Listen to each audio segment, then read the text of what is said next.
Today we have with us Mr. Shreekanth Katti, Head of Legal Compliance and Data Privacy, Merck, India. Sir is a lawyer with a combination of experience at law firms as well as companies with more than 15 years of experience. He has worked in top law firms and top companies in various sectors including IT, ITES, e-commerce, R&D, digital content, cloud pharma, life sciences, CRO, and manufacturing sectors. He is among the very few lawyers who is both an in-house counsel as well as a TMT and investment lawyer.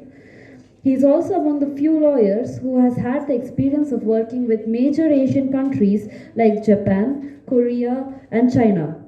He has varied experience ranging from commercial contracts, contract management, foreign investment, transaction advisory, M&A, company incorporation, TMT law, competition law to litigation management, labor law opinions and compliance, risk mitigation training, handling corporate frauds, etc.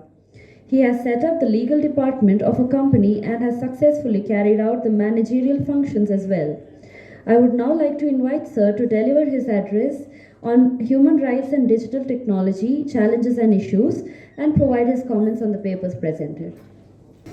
Hi, hello everyone. I hope you had a 2 minutes break, right, in between while this was getting ready.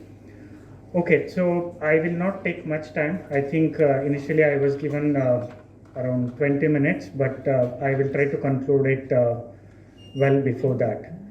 Right, the topic which was assigned to me, is digital technology and human rights, issues and challenges.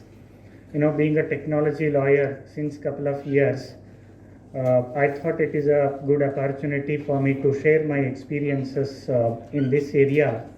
But I could already see that many of my friends who presented earlier covered most of the aspects relating to the topic itself, and I agree with Mr. Prasad that you have all done a very good presentation. In fact, I can very well see that even at the very beginning of your graduation, you have prepared really well and presented accordingly, and definitely congratulations from my side as well. Okay, coming to the topic, we are trying to understand what are all the human rights issues in the digital world, or if we are living in a digital technological world, what we call it as. What are all the human rights issues? And of course, we cannot say that there are no issues at all. Obviously, there are issues in the digital world. If at all it exists, then how do we tackle them, or what are all the challenges that we are facing? And definitely, a mere problem statement is not sufficient, right? There has to be a solution for every problem statement. And in the evolving technological world, these are the issues we are expected to face, okay? And unfortunately, we are facing a lot of human rights issues, and therefore we will have to go through this phase and overcome by bringing necessary measures in order to protect human rights, yet reaping the advantages of the digital technology, because we live in a digital era. And you might have heard this particular word since last 10 years. What is it? Digital economy, right? We live in a digital economy, and therefore the issues like human rights issues, which are to be given utmost importance and to be addressed in the beginning itself, when we can claim that we have actually reaped the benefits of digital economy or digital technology. Having said that, okay, now when exactly the digital world started, I think it's only after 2000, right? The exact digital world or digital economy, or we can say that we started living in digital technological world. when the digitalization started back then, only it started because of these three things. One is because of the advent or the innovation of what is called as internet. You remember, I think I spoke in the same forum in my previous session that, in a month we used to have what is called as 1 GB data for a month. That way it is very expensive back then in 2000, 2002 or 2003 I'm talking about. Now 1 GB data is consumed in what? I think by the time I am now speaking, 1 GB is already consumed, because you would have downloaded many movies in your Netflix app or Amazon Prime app, right? So advent of the internet has emerged finally to what we are today, and that is what we call it as digitalized world or digital economy. And second aspect which led to the digital economy or digital world, what we call today, is the electronic storage.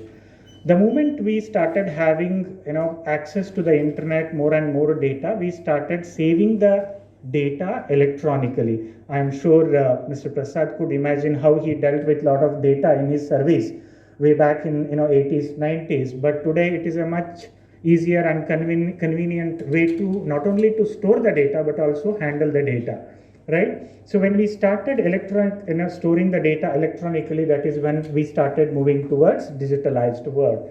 And for India specifically, the outsourcing industry, India became an outsourcing hub, and for us to interact and communicate with the company which was giving us the work, outsourced work, we were expected to use the digital infrastructures, and that is how slowly we became a digital country. And in fact, we are very proud to say that India is in a very much advanced stage as compared to many other so-called developed countries in terms of using the digital infrastructures.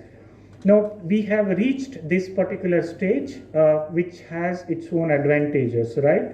But as I was telling you earlier, it has got its own problems, not only in India but across the globe, right? Let me cite you some of the examples. One social media post created the entire genocide in a particular country. You know where it is? Myanmar, Rohingya community, right? Now, we are not getting into the political issue whether who is right or who is wrong, but what led to the entire, the chaos or the genocide, what we call it as, it is because of one post made in the social media, right? And similarly, you must have seen very famous in previous election in the United States, what happened? What are all the digital technologies that are used in order to influence the decision of the voters? You are very well aware of that. Now, what is the effect of it? You imagine, had technology would have not been there, whether these things could have happened? No, I don't think I can say. So we could have manipulated the decision of the voters, but I think the extent to which this has happened, be it the genocide that happened in Myanmar, I don't think this would have happened in this scale, right? Now we can directly attribute the technology or the digitalization as the primary reason for these kinds of human rights violation that has happened on the human being. And I think somebody gave an example of bulk electronic surveillance of American citizens by NSA. I think it's a very important issue, right? And similarly, coming to that, when I say what are all the human rights issues out of the technology, there can be two things, right? One is by not enabling your citizens to use the technological infrastructure itself is a violation of a human right. I think sir gave an example of block shutdown of the internet. Internet is one of the basic technological infrastructure one is required to possess, right? And if you disable the access to internet itself, right, then I don't think, I think it goes to the existence or survival of the human beings, because that is the world in which we live, right? Second thing is, in some of the countries, I think Turkey, the prime minister, he announced complete ban on one social media, which is Twitter, right? So that means not making available the digital platforms like these is also a violation of the fundamental right. I don't have to mention a neighboring country. Unfortunately, I went to that country, stayed there for 15 days, and I was like, running back immediately, because in that country, there is no Google, there is no Facebook, there is no Twitter, there is nothing that exists in any other part of the country, world. Can you name that country? China. Okay, I did not tell that. Huh? You all mentioned it. So you can very well imagine, right? So where is the question of human right over there? Now you take, for example, there are certain regions in India which have shut down internet and other things because there was actually a social order issue. But what about this country which has not given access to these digital infrastructures, not very recently, but since beginning, since the advent of these technological infrastructure? What about the human rights to them? So one aspect of the human rights violation relating to the technology is not giving access to the technological infrastructure itself is a violation of human right. Now second major aspect is using the technology. There are certain human rights issues. That means mere fact that there exists a digital world, mere fact that there exists a digital technology, then there are certain human rights issues, and let's quickly try to see them. It's moving. Okay, I'm not able to see it here. Okay, so let's quickly see it. I think first, trolling. You all might have, of course, first thing that you see in the internet and social media is about trolls, right? So-called, what is called as, viral, whatever, reels or whatever you call it. They are nothing but most of them are trolling somebody, hashtag and all those things. And then you have, of course, privacy. This is a topic which we can speak for hours together.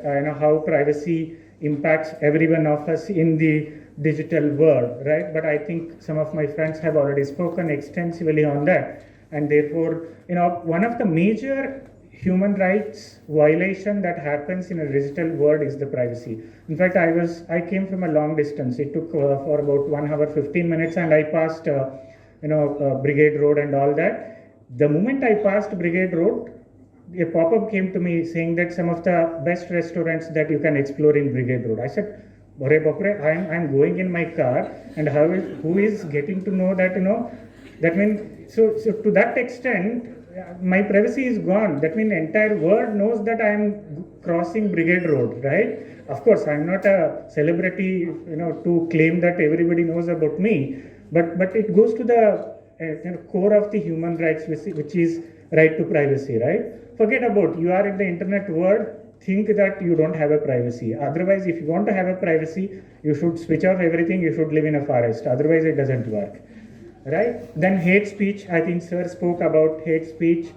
Then we have surveillance. Surveillance is a major issue, and unfortunately, Sir can throw more light on that. How many? We don't have a dedicated law on surveillance, by the way, in India. We have what is called as Indian Telegraph Act and couple of other legislations which are governing surveillance. When do we do that? But there is actually a necessity of a dedicated law on surveillance, which is very much essential, especially keeping in mind the human rights issues arising out of it. And of course, phone trapping is one such activity which has direct threat on the human right of the human being, right? Then we have repression, then online harassment. It has become a menace these days, right? Online harassment. I will give you an example.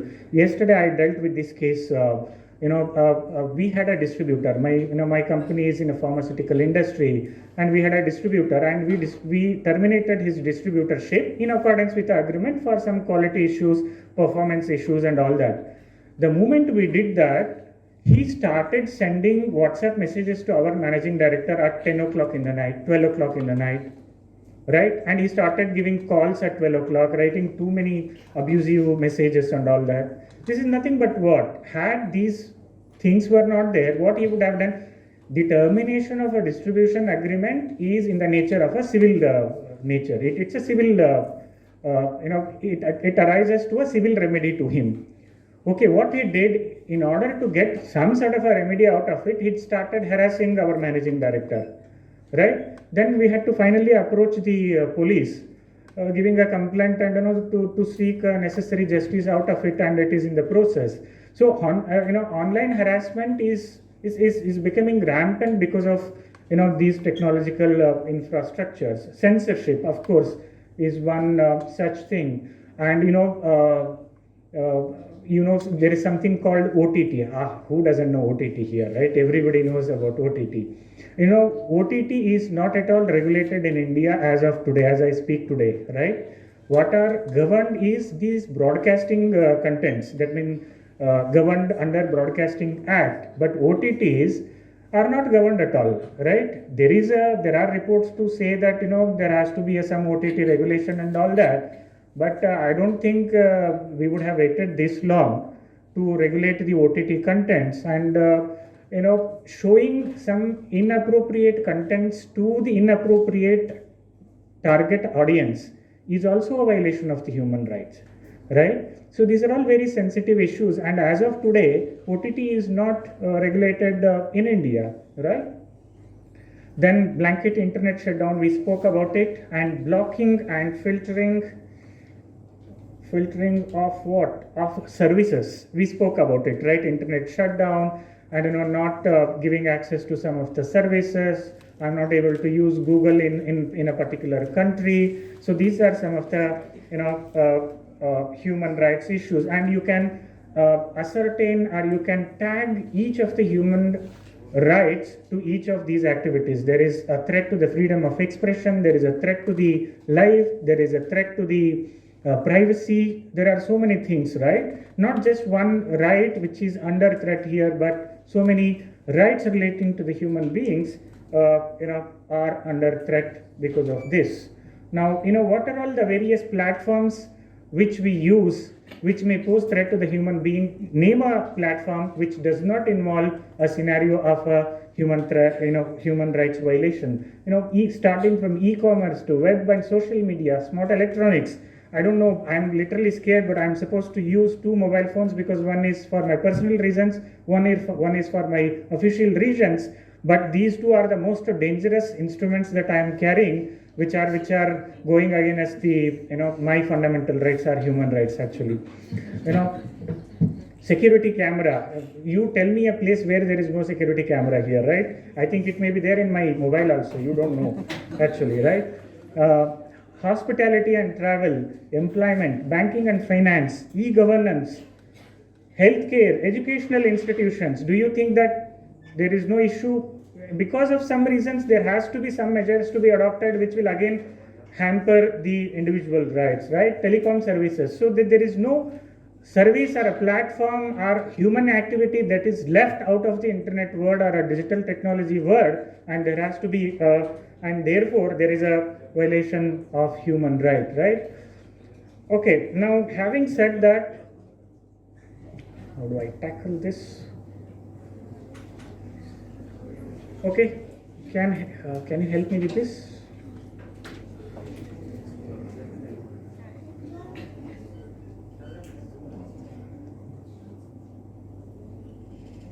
Okay, so then what are all the challenges? Let's go through. I knew this problem would happen. That's why I kept this PPT open in my mobile. See, use of digital technologies, right? So what are all the challenges? Okay, thank you. Challenges. Existing human rights treaties were signed in a pre-digital era. You all agree that, right? Which international treaty is signed in the year 2023, or for that matter 2020, right? All of the, I'm not blaming anybody for that matter. Those treaties were enacted some time back, and they have not taken the latest advancement into consideration, right? Human rights exist online as they do offline and have to be respected in full, right? So this is a very important statement. And we have been talking about human rights in offline space, but we have not given sufficient and adequate importance to the protection of human rights in online space. Artificial intelligence, I'm telling you, artificial intelligence is going to take over the human being very soon unless we regulate it, right? Because what it does, artificial intelligence does nothing but analyzes the data and acts based on the intelligence that he gets out of it. While it is created by human being himself or herself, but I think it is a great threat to our human rights. I will not dwell much into it because we all know what artificial intelligence can do it. Protection gaps evolved by digital technologies. You know what was the most advanced technology yesterday is not the same today, right? By the time you had just updated your smartphone, tomorrow again there is another update, right? You have to again go and update your system. So because of the rapid advancement in the technology itself, we are not able to cope up with adequate measures that are otherwise required to protect the human rights. Right? These are all some of the issues or challenges that we are facing because of the technology. Now, last but not the least, what we need to do. Place human rights at the center of the regulatory framework. Okay, now, I think somebody spoke about data privacy. In European regions, we have what is called as GDPR, Global Data Protection Regulations. That places the privacy of the individual at the center of the law, right?